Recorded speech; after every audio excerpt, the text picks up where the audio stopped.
My name is Kayla Chorley, and I use the pronouns she, her, and I'm a Canadian certified counselor and counseling therapist from Edmonton, Alberta. I own my own private practice called Pineapple Therapy, and it specializes in the area of anxiety. So I work with a lot of adolescent and young adult clients, just like yourself, who may be watching this video. And this is why I'm really excited to talk about anxiety as a topic, because I think it is something that we need to understand a bit more. It's totally a buzzword right now, and a lot of us use it in our day-to-day language. So I think it's helpful to understand what we mean when we're saying that. In terms of my experience, I've worked in a school system prior to becoming a counselor, so I've worked extensively in the classroom as well as in the counseling setting with anxiety and how it might show up. And as well, I have my own personal experience with anxiety that has led me sort of on this path of supporting others who also experience anxiety. Thank you very much, Kayla, for that. I appreciate you joining us on this show today. Like our viewers would benefit from a lot of the conversation we're going to have. And if we can help somebody, one person, I'm happy about it. You know? Me too. Me too. I'm excited. Thank you for having me. For sure. So thanks again, Kayla. We're going to talk about anxiety and avoidance today.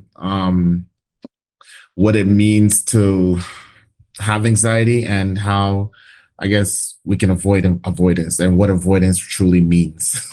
I like the avoidance. Perfect. Yeah. Why do we need to discuss avoidance, and what does it, how is it connected to anxiety? That's a great question. So I like to say that anxiety and avoidance are kind of BFFs. They come together.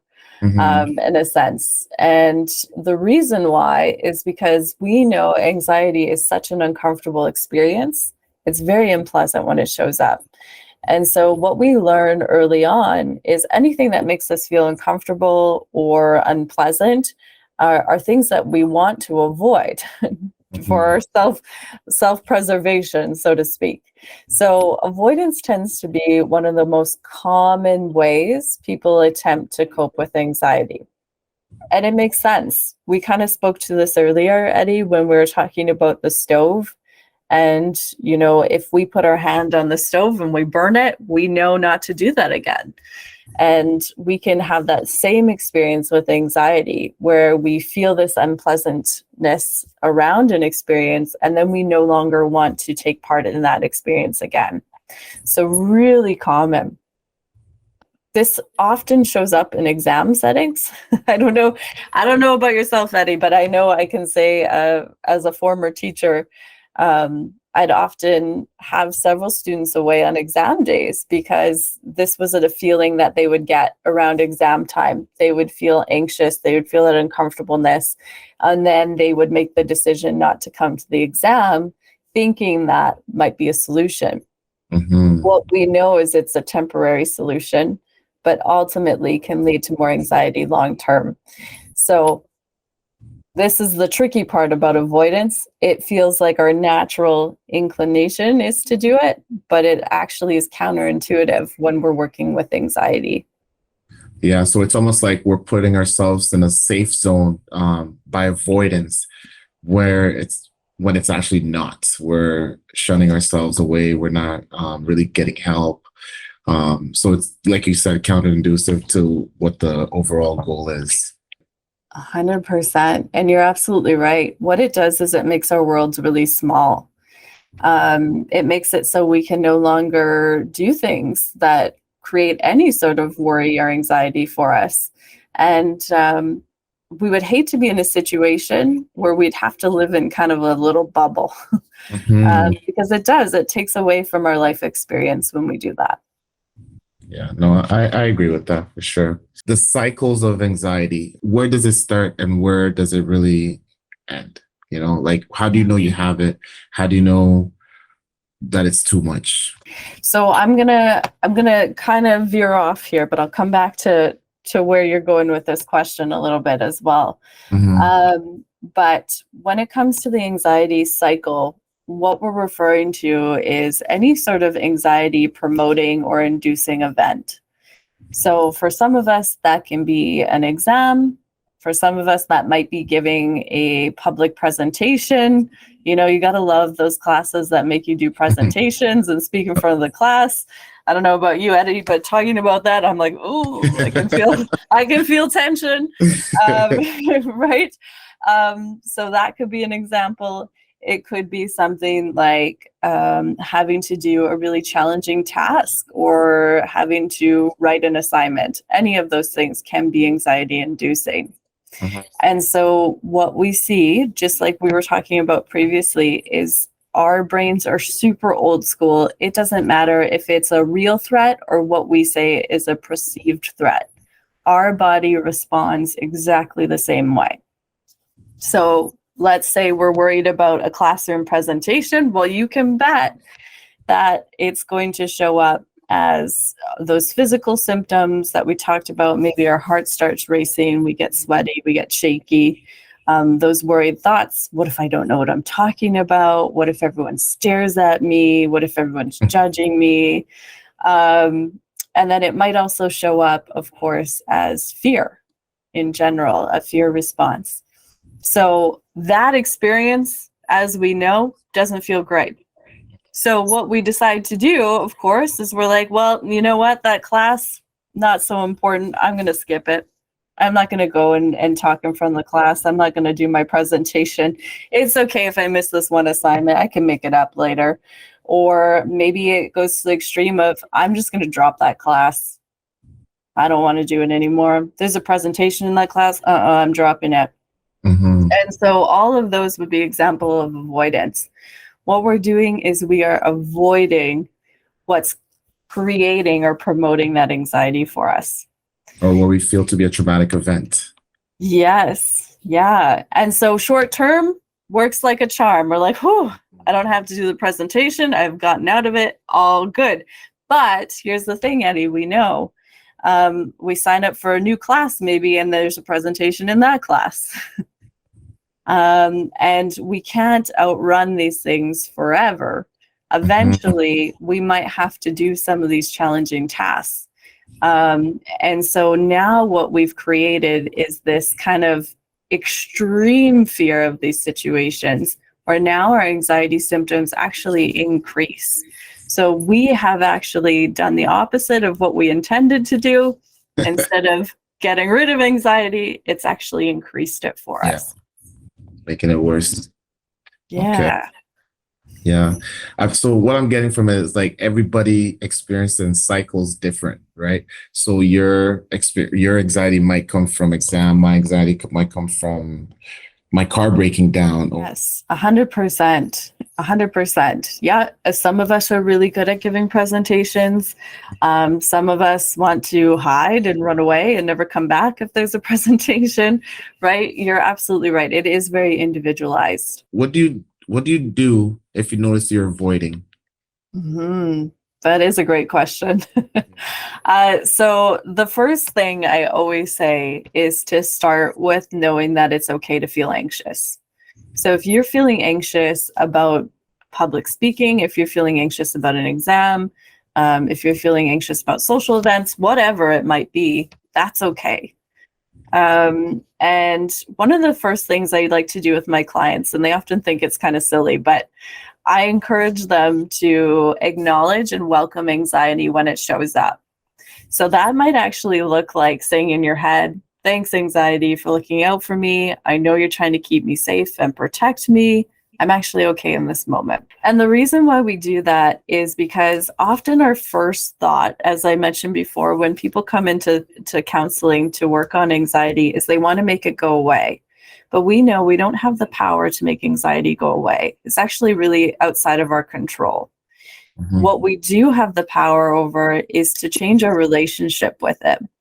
So when it does show up, we're not fighting against it. We're not trying to, be mean to it and be like, oh, anxiety, you're the worst, like get out of here. But instead, we're working on creating a relationship with it that feels like we are working together. So the first thing I always say is work on that mindset around anxiety. If it shows up, that's okay. And if you can, challenge yourself to welcome it and allow it to be there with you. Now, the second piece, of course, is running towards those things that ultimately scare us. So those things that make us feel anxious, if we can, we want to expose ourselves slowly over time to those things so that we can remind ourselves in those moments that they're actually not things that need to be feared. So we often start with a hierarchy where we might start with lower level tasks that maybe feel more manageable or realistic for us to try at first. And then we'll work up to more of those challenging tasks that feel more anxiety inducing over time. And we call this process exposure. So this is a really helpful thing to do when we feel like we're avoiding, is to actually move towards those things and challenge ourselves to still do them. Third thing is exploring how willing we are. And what I mean by that is how willing we are to experience anxiety to do something. So for example, let's say, Eddie, you and I are going to go on vacation. We're going to go to Europe.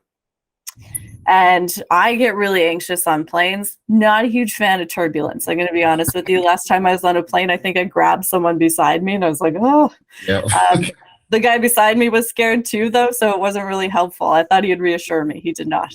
But anyways, let's say you and I want to travel together. We want to go to Europe. I know for myself that when I'm on the plane, I might feel anxious. That's something I've experienced in the past. It might show up again. I need to decide, how willing am I to experience anxiety if it means I get to go on a trip to Europe? And this could be something that I really need to sit with. Am I willing to experience that uncomfortableness to achieve something that I really want to achieve? This could be, going to a crowded place too. How willing am I to feel anxiety or experience anxiety if it means that I get to go and see my favorite band perform? So this willingness is really important. And the kind of last thing I say is to understand the power of the word "and." So what I mean by this is we can feel anxious and still do things and do them well. For example, we can feel anxious and still give a presentation in front of our class successfully. So we need to know that it's not an either or thing. We don't have to be perfectly calm in order to achieve some of the things we want to do. We can still do those things well, even with anxiety being present. So those are kind of my pieces of advice when we're getting into the avoiding stage. Just some things to kind of sit with or think about as you go into challenging yourself more. Okay, so what I'm getting from this is almost embracing the idea that anxiety is a part of life, and just understanding that it's a simple emotion that we almost have to adapt to and understand, hey, you know what? This is what's here. Let's work together. Yes, that's perfect. 100%. Okay. I find like there's a lot of people who, just like you said, feel like it's a or situation. It's either I feel anxiety or I keep myself calm, where, you know what, sometimes it is part of life. Hey, you know what? I don't want to do this. I'm fearful of this situation, but in order for me to get to my end goal, I need to go through this process. 100%. And that's why that willingness is so important, to understand what's important to us and know our kind of values and our direction is huge. If we know that experiencing anxiety is temporary, but the payoff is great, it's going to help us get to where we want to go or lead us to an experience we want to experience. Those things are really key to keep in the back of our mind as we kind of go through it. How heavily would you discourage somebody from experiencing avoidance? Because sometimes I feel like we need to respect people's process, right? Yeah, that's a great question. I mean, it's pretty individualized. It would have to be a very specific situation what I would say is we know avoidance does work on some levels. It does, absolutely. It will provide that temporary relief. So if in that moment we do need that out, we absolutely can take it. However, if we're finding that's always our solution, or that's always the out we take, that is not going to pay off long term. So we just have to be careful about how frequently we use avoidance to deal with anxiety. If it becomes sort of a crutch for us, or if it's our go-to strategy, that might actually not help us long term. But if we use it once in a while, that's okay. In regards to dealing with avoidance and age groups or maturity, where do you kind of say, hey, you know what, I wouldn't avoid this situation? That's a great question. And again, I have to always say at the beginning of these questions that it is really individualized. So it'd be very specific to a person or a situation. However, what I would say is, if I was to tell someone to take a few weeks, it would have to be under the understanding that our goal is eventually to come back to whatever is inducing that anxiety. And it would also be with the understanding of what else is going on in that person's life. So context would be really important there. If this person is experiencing anxiety, but is also experiencing other mental health concerns at that point, or maybe is dealing with some life changes or transitions that feels like we do need that time to take, then that's very different than maybe someone whose goal is specifically to work on anxiety, where we would encourage them to go towards those things that challenge them in those moments. Okay.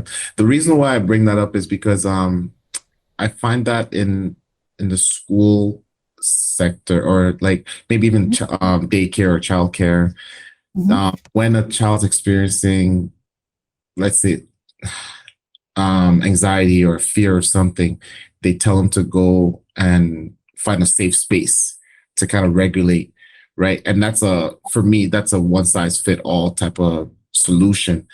Would you agree that maybe a conversation might need to be had, or figure out, just like the individual thing, right? Figure out what this person really needs before sending them to a corner to go regulate.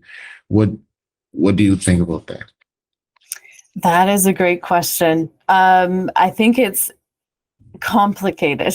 And I use that word because, again, I think it comes back to our knowledge and understanding of anxiety.